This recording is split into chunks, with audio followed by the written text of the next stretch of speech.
Bayangkan kalau kiamat tiba-tiba terjadi. Begitulah agaknya terkejutnya kita. Kiamat terjadi tapi belum sempat berbakti kepada orang tua. Dosa belum sempat meminta maaf. Silap dan salah berapa kali kita kencing di kainnya yang bersih. Berapa kali dia tidak jadi tahajud gara-gara kita menangis dari Isya sampai subuh. Pakai pengawet nangisnya.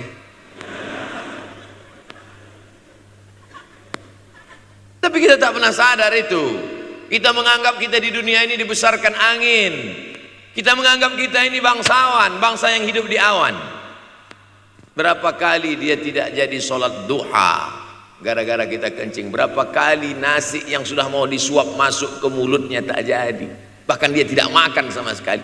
Dan berapa kali makanan dia belikan hanya untuk susu, hanya untuk menyenangkan kita. Pernah kita balas, dan dia tidak pernah minta balas itu. Oleh sebab itu, siapa yang mengingatkan? Abdul Somad diberikan judul berat ini, judul yang paling berat ceramah tentang orang tua, tentang ibu, tentang ayah. Jarang saya mau menerima judul-judul pengajian. Ini pun dikasih tahu setelah sampai di sini. Maka saya belok-belokkan dikit. Air mata udah mau menetes, belokkan lagi. Nanti kalau saya nangis di sini, siapa yang ceramah kalau saya nangis? Oleh sebab itu maka yang orang tuanya masih ada, beruntung dan bertua, bawakan dia rumah makan. Ada sahabat saya namanya Ustadz Lukman di Pontianak, bukan Kuntilanak. Mereka punya program namanya Bawa Ibu ke Rumah Makan.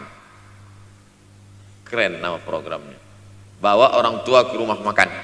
Nanti hari libur adik-adik, anak-anakku sekalian libur, bawa ayah, bawa ibu ke rumah makan. Ketika Ustadz Lukman cerita itu ke saya, Ustadz Somad, kita punya program baru nih. Apa nama programnya Ustadz? Bawa ibu ke rumah makan. Alhamdulillah Ustadz Lukman, seluruh rumah makan di Pekanbaru tempat tinggal saya itu, semua sudah saya bawa.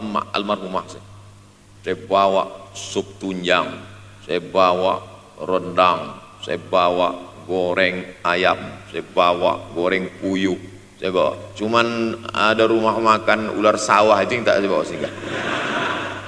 Lain dari itu sudah saya bawa. Tak ada penyesalan dalam hati, senangkan hatinya. Apa pakaian yang dia suka. Orang tua itu tidak minta yang besar, asal ada saja. Pulang dari Yogyakarta sampai ke rumah, ini tadi ada nampak sedikit tanda terkenang. Kalau banyak makan sendiri. Ketika dia senang melihat itu, bahagia hatinya, nampak senyum di tepi bibirnya, pada saat itulah rahmat Allah terbuka. Pada saat itulah ridha Allah datang. Mengapa sulit mencari pekerjaan? Mengapa payah mencari penghidupan? Salah satu yang mempersempit ridha Allah itu adalah karena tidak berbakti kepada orang tua.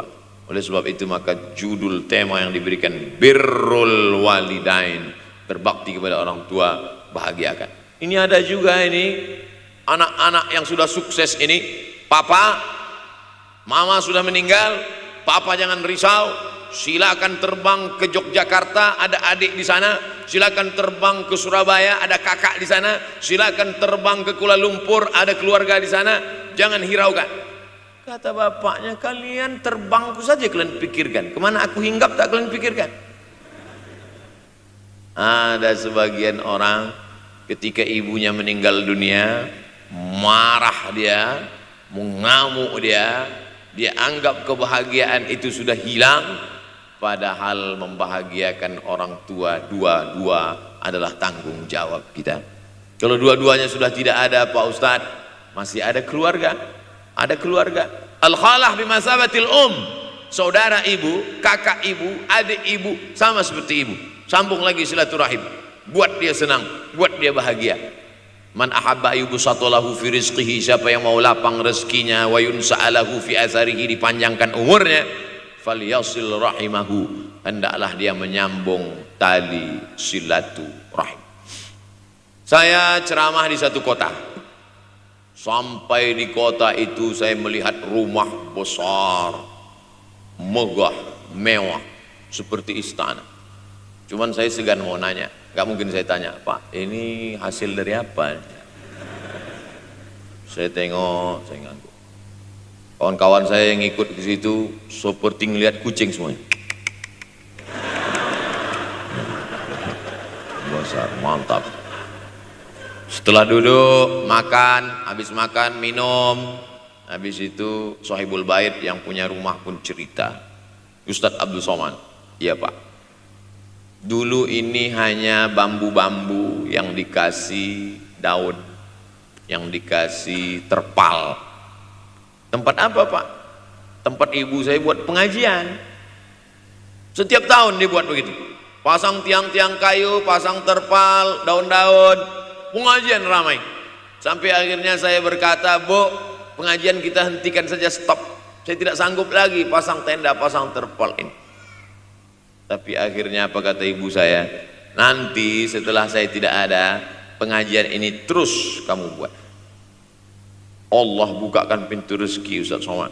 Inilah yang terjadi sekarang. Saya belikan orang tua saya itu rantai, saya belikan gelang, saya belikan cincin. Bulan depan saya datang, sudah nggak ada lagi. Mana gelangnya Mak? Nggak ada. Mana rantainya Mak? Nggak ada. Mana cincinnya? Nggak ada. Kemana? Itu kan emas mahal. Sudah saya jual. Untuk apa? Untuk bersedekah ke fakir miskin. Rupanya gelangnya, rantainya itu habis dia berikan sedekah fakir miskin. Tobatkah si bapak untuk berbakti? Tidak. Bulan depan dia belikan lagi. Sampai akhirnya diberikan Allah balasan melimpah ruah. Ternyata ini rahasia dari keberhasilan hidup, karena menyenangkan hati orang tua. Saya tak sebut nama, saya tak sebut lokasi, tapi yang mau berkunjung nanti saya kasih lokasi tepatnya. Saya kasihkan nanti alamat dari Google, saya kasih. Supaya melihat secara nyata, kalaulah rezeki itu hanya diberikan kepada orang yang bersungguh-sungguh, pergi pagi pulang petang, peras keringat banting tulang, maka tentu yang kaya itu adalah sapi yang membajak dari pagi sampai sore. Kalaulah kekayaan keberhasilan itu diberikan yang paling pandai memanjat, maka tentu yang kaya itu monyet. Tapi Allah berikan kepada siapa? Yang dia ridhai. Dan penyebab ridha Allah itu adalah karena orang tua yang senang hatinya. Yang sempat durhaka, tidak sempat minta maaf, meninggal dunia dia sudah, apa boleh buat? Kau sudah booking seat di neraka. Yang sudah sempat durhaka, tidak sempat minta maaf, meninggal dunia gara-gara dia pecandu narkoba, pemabuk, pezina, mati. Orang tua dalam keadaan susah. Berapa kali saya ketemu ibu-ibu selesai pengajian, pergi saya ke tempat parkir, ibu tua 70 tahun menangis. Ibu nangis kenapa Bu? Anak saya Pak Ustadz. Kenapa dia? Disuruhnya saya jual tanah. Mama jual tanah. Untuk apa mama megang tanah? Udah tua aja pun jual. Mestinya anak itu yang menyenangkan hatinya di hari tuanya, bukan malah menyuruh jual tanahnya. Jual tanah supaya dia bisa bangun rumah, jual tanah supaya dia bisa menyekolahkan anak-anaknya. Na'udzubillah. Sudahlah tidak membahagiakan, malah menyusahkan. Ustadz, anak saya nyuruh saya jual tanah saya supaya dia senang, supaya dia dapat duit. Gimana nih Pak Ustadz? Mungkin si ibu berharap saya menjawab, ibu sabar aja ya Bu, sabar ya. Ibu salah tanya Bu, kalau mau sabar cari ustadz lain, ada spesialis sabar, bukan saya. Begitu dia kasih tahu, anak saya maksa saya jual tanah saya, Pak Ustadz gimana? Mana alamat rumah anaknya? Mana? Saya mau datang. Mana? Anak durhaka, neraka jahanam tempat kau.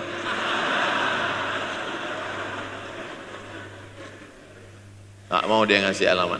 Rupanya dia takut nanti anak saya malah marah sama saya, Pak Ustadz. Saya kasihan. Mudah-mudahan Allah berikan kekuatan pada ibu. Tapi cerita ini bukan satu dua contoh kasus. Ternyata zaman sanggup memperkarakan pengadilan hanya karena sebatang pohon kayu. Atau cuma saya yang dapat berita aja? Adik-adik ada juga dapat kiriman itu? Sanggup memperkarakan sebatang pohon kayu. Padahal kalau kau jual semua kebunmu itu, belum tentu dapat menebus. Datang seorang laki-laki mengadu kepada Nabi Muhammad SAW. Ya Rasulullah, ini bapak saya ini kurang ajar sekali. Bapaknya kurang ajar? Ambilnya harta saya ya Rasulullah. Gimana ini ya Rasulullah? Apa kata Rasulullah SAW? Anta wa maluka li abik. Anta sampai ke tempat kita jadi ente. Anta wa maluka, ente, harta ente, li abik, punya bapakmu. Jangankan hartamu yang di rumah itu, dirimu pun punya bapakmu. Nabi membela, seolah-olah Nabi berkata, apa yang diambil itu belum ada apa-apanya dibandingkan melepuh kulitnya untuk memberikan engkau sesuap makanan yang halalan thayyibah. Orang yang durhaka pada orang tuanya, insya Allah anaknya juga akan durhaka kepada dia. Oleh sebab itu maka jangan pernah durhaka. Kalau sempat durhaka lalu kemudian meninggal dunia dia Pak Ustadz, sudah meninggal pun tetap masih bisa berbakti. Pertama dengan doa, kedua dengan sodakoh. Kalau kebetulan rezeki banyak sodakoh. Kalau tidak ada rezeki melimpah, doa. Bangun malam, Rabbi firli wali walidayya warhamhuma kama Rabbi firli, ya Tuhanku ampunkan aku, wali walidayya, ibu dan ayahku, warhamhuma, sayangi mereka berdua, kama, sebagaimana Rabbayani shaghira, sebagaimana mereka mendidik aku. Coba kita lihat susunan kalimatnya, seperti ada kekeliruan kalimat. Na'udzubillah, mana mungkin kalimat Allah keliru. Allah ingin menegur kita, sayangi mereka sebagaimana mereka mendidik aku. Mestinya kalimatnya kan tidak begitu, sayangi mereka sebagaimana mereka menyayangi aku. Tapi ternyata sayang belum tentu mendidik, tapi mendidik pasti sayang. Karena bunyi kalimatnya, sebagaimana mereka mendidik aku. Jadi banyak juga anak-anak ini tidak sayang karena salah didik. Disangka sayang itu dengan ngasih motor, disangka sayang itu dengan ngasih gadget, disangka sayang itu dengan ngasih transfer uang yang berlebihan. Belum tentu sayang. Dulu ada insinyur arsitek yang membangun salah satu rumah keluarga saya. Kuliahnya di Jogja, cerita dia. Dulu saya kuliah di Jogja, Ustadz Abdul Somad, insinyur. Terus teman kami sakit di kos-kosan. Kami bingung mau nelpon siapa. Akhirnya datang mobil mewah, parkir polisi, tentara, ramai. Barulah kami tahu rupanya dia anak menteri. Jadi sayang orang tua itu bukan mesti dibelikannya apartemen, dibelikannya mobil, belum tentu. Boleh jadi itu justru menjerumuskan anak. Diberikan apartemen, diberikan mobil mewah. Habis 2 bulan kena virus HIV AIDS. Tapi kalau dibuatnya kita jauh, saya yakin adik-adik kuliah di Universitas Ahmad Dahlan, ada yang dari timur Indonesia, ada yang dari Sumatera, lalu kemudian di tengah kesendirian, belum makan, uang kos belum bayar, transfer macet, datang setan berbisik, hei sebetulnya kau anak yatim piatu yang dibuang. Bukan, orang tuamu bukan tidak sayang, dia hanya sedang ingin mendidik supaya engkau menjadi anak yang mandiri. Maka nanti kalau sedang duduk termenung gitu, tiba-tiba datang bisikan, pergilah cari jembatan, terjunlah. Maka saat itu katakan dalam hatimu, lawan, hei setan.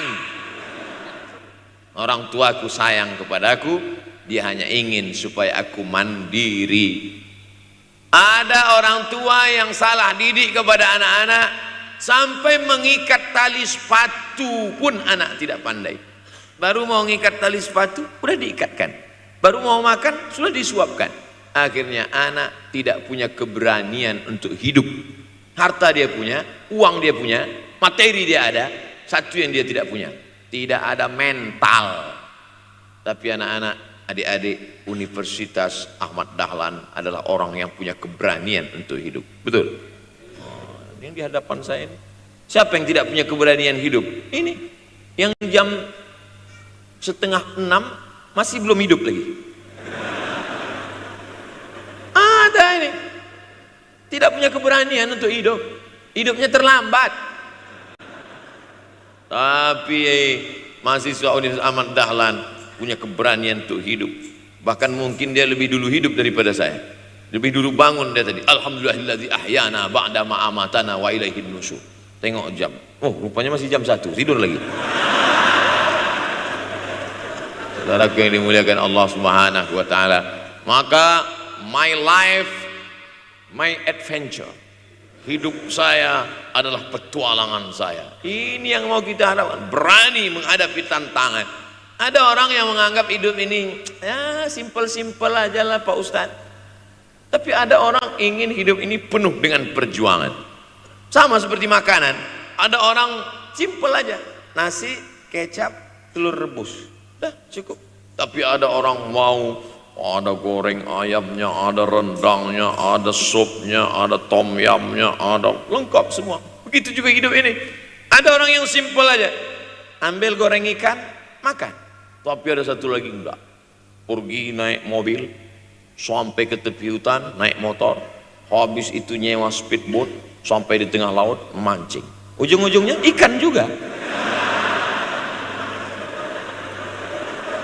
Yang dia nikmati bukan ikannya, tapi yang dia nikmati adalah proses untuk mendapatkan ikannya. Faham? Itu enaknya ngomong sama mahasiswa. Coba kalau yang masyarakat biasa, kita udah capek cerita, selesai ada pertanyaan, Ustadz maksudnya tadi apa ya? Aduh, capek gitu. Saya terus terang kalau ceramah di depan mahasiswa ini bangkit semangat saya lagi. Ini sekarang rasa-rasa umur 24.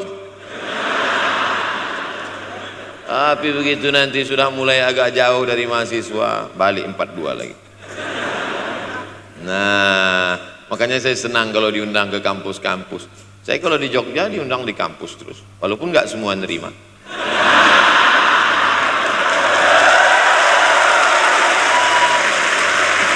Saudaraku yang dimuliakan Allah Subhanahu wa taala, maka kita harus sering-sering bersama.